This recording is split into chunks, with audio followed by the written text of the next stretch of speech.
Hello दोस्तों, मैं नवनीत कौर आप सभी का स्वागत करता हूं संकल्प विद नवनीत के यूट्यूब चैनल पर। तो दोस्तों, आज हम पढ़ने वाले हैं भारतीय संविधान में पढ़ने वाले हैं दोस्तों लोकसभा लोकसभा लोकसभा भारतीय संविधान के आर्टिकल 81 के मध्य में है दोस्तों,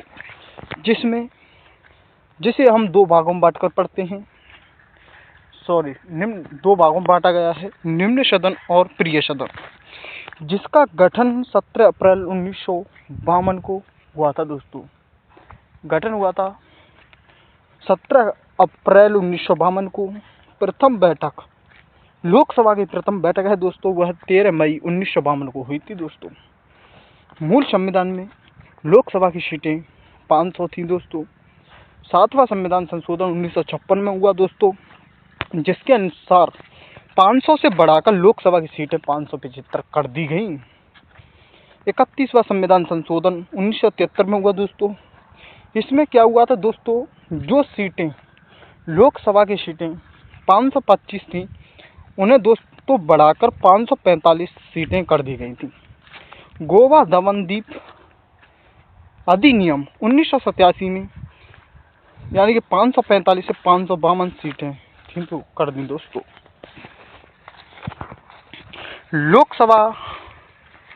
लोकसभा अधिकतम सीटें यानी कि लोकसभा की अधिकतम सीटें 552 थी दोस्तों, जिसमें राज्यसभा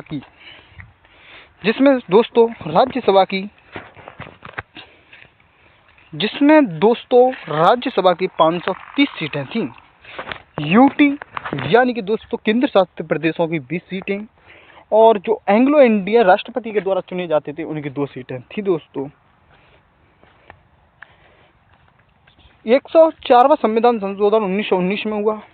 अनुच्छेद 331 को क्या कर दिया दोस्तों, इसके अंतर्गत समाप्त कर दिया गया संविधान संशोधन 104 के अनुसार, जो 2019 में हुआ था दोस्तों। लोकसभा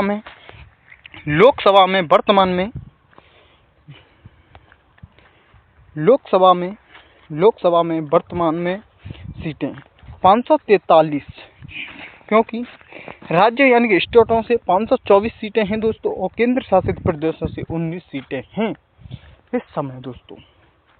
84वां संविधान संशोधन 2001 में हुआ, जिसमें लोकसभा की सीटों की संख्या 2026 तक क्या कर दी, निश्चित यानी कि सीमित कर दी थी दोस्तों। सीमित कर दी थी दोस्तों। लोकसभा सदस्य की योग्यता यानी कि जो लोकसभा का सदस्य होगा उसकी योग्यता क्या क्या होनी चाहिए, आर्टिकल 84 में बताया गया है दोस्तों। वह भारत का नागरिक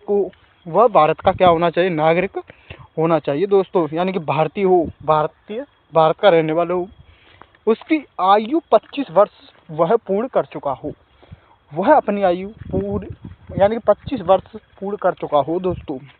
लोकसभा का कार्यकाल है वो दोस्तों आर्टिकल 83 दूसरे में दिया गया है। 85वां आर्टिकल अनुच्छेद 85 में दिया गया है कि राष्ट्रपति प्रधानमंत्री की सलाह पर कार्यकाल पूरा होने से भी लोकसभा का भंग कर सकता है। यानी कि दोस्तों जो राष्ट्रपति है उसका कार्यकाल पूर्ण हो गया तो प्रधानमंत्री की सलाह पर वह लोकसभा को क्या भंग कर सकता है दोस्तों। संसद सदस्यों की योग्यताएं आर्टिकल 101 102 के अंतर्गत हैं। नियोक्ताएं का निर्णय राष्ट्रपति चुनाव आयोग से सलाह लेकर कर सकता है दोस्तों। पहला पॉइंट, 60 दिनों तक बिना सूचना के संसद में अनुपस्थित रहने पर निर्णय लोकसभा अध्यक्ष यानी कि सभापति क्या करेगा, उस पर क्या लेगा, निर्णय लेगा दोस्तों। अगर कोई लोकसभा का सदस्य 60 दिनों में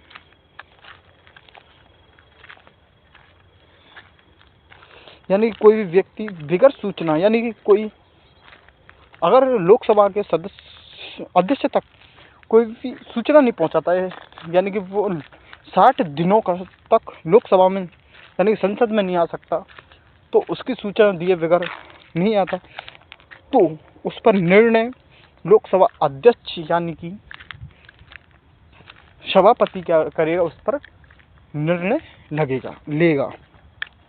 दूसरा पॉइंट, दल बदलने के आधार पर, यानी कि कोई भी व्यक्ति पार्टी यानी कि दल बदल करता है उसके आधार पर। लोकसभा अध्यक्ष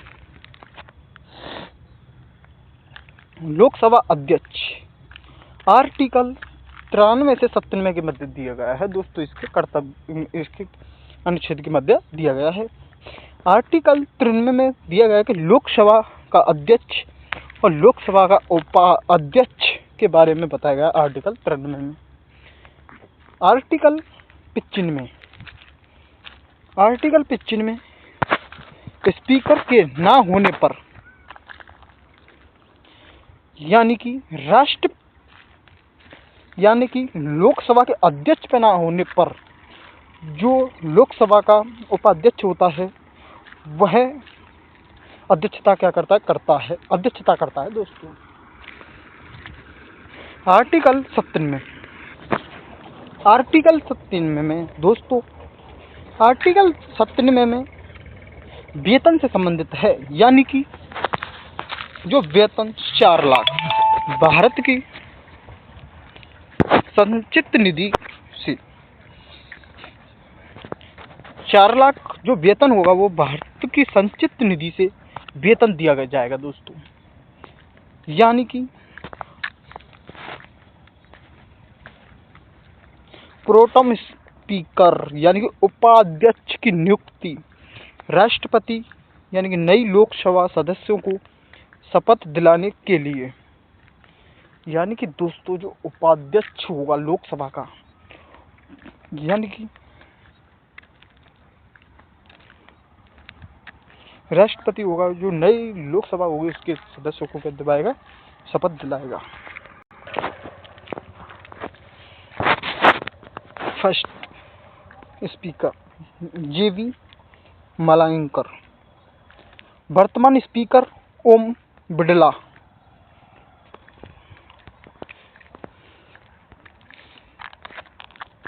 तीसरा कौन था, MA हैंकर क्या थे, स्पीकर। डिप्टी स्पीकर यानी कि उपाध्यक्ष, तो दोस्तों डिप्टी स्पीकर थे। फर्स्ट महिला स्पीकर यानी कि फर्स्ट महिला स्पीकर कौन थी, तो ये थी मीरा कुमार थी। द्वितीय सुमित्रा महाजन, 17वीं लोकसभा के स्पीकर, प्रोटेम स्पीकर। 17वीं लोकसभा के प्रोटेम स्पीकर थे दोस्तों, हुए थे वीरेंद्र कुमार थे दोस्तों। कौन थे, वीरेंद्र थे। 17वीं लोकसभा का जो प्रोटेम स्पीकर था वो था वीरेंद्र कुमार था दोस्तों। तो दोस्तों राज्य लोकसभा सीटें ये हमारी हैं, यानी कि आंध्र प्रदेश में 25, असम 14, बिहार 14, छत्तीसगढ़ में 11, गुजरात में 26, हरियाणा में 10, झारखंड में 14, कर्नाटक में 28, केरल में 20। मध्य प्रदेश में 29 सीटें, महाराष्ट्र में 48, उड़ीसा 21, पंजाब में 13 सीटें, राजस्थान में 25 सीटें, उत्तर प्रदेश 80 सीटें, तमिलनाडु में 39 सीटें, तेलंगाना 17, पश्चिम बंगाल में 42, मणिपुर में 2 सीटें हैं दोस्तों लोकसभा की।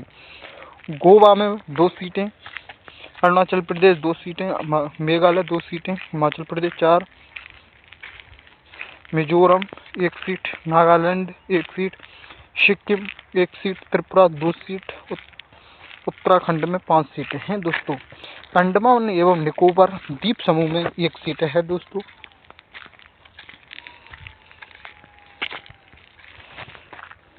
चंडीगढ़ 1 सीट, दादरा एवं नगर हवेली दमन दीप 2, जम्मू कश्मीर 5, लद्दाख 1, लक्षद्वीप 1, राष्ट्रीय राजधानी क्षेत्र दिल्ली 7। यानी कि टोटल वो लोकसभा की सीटें हैं 543 सीटें हैं दोस्तों।